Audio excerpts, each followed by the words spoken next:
भजए भतार राम के।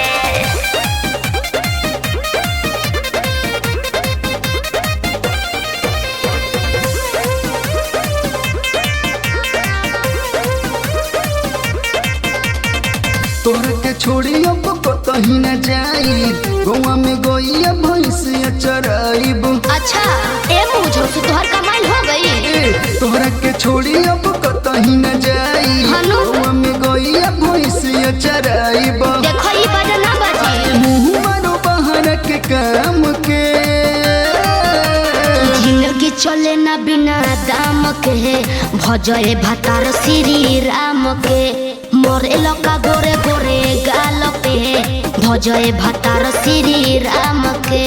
भजए भतार श्री राम के,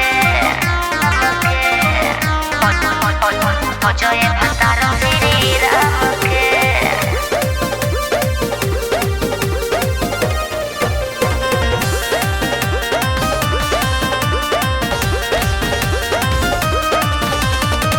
रहेलो तू हरदम सोया ओही के फेरा में।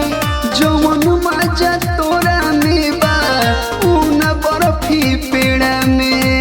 एकदम जा सनकले बड़का ए रहेलो तू हरदम सोया ओही कुल के फेरा में। जवन मजा तोरा में बा उ न बर्फी पेड़ा में।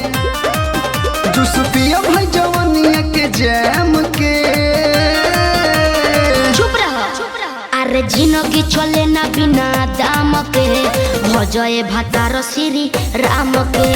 मोरे लका गोरे गोरे गाल पे, भजए भतार श्री राम के। भजए भतार श्री राम के,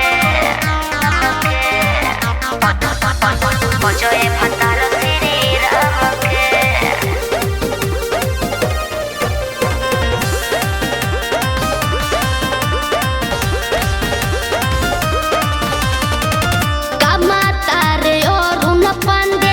नोटिया पनोट हो बनब हम मुखिया सारा जनता दी भोट हो। आय हाय तोहरा जैसन बेवड़ा के वोट के दियो।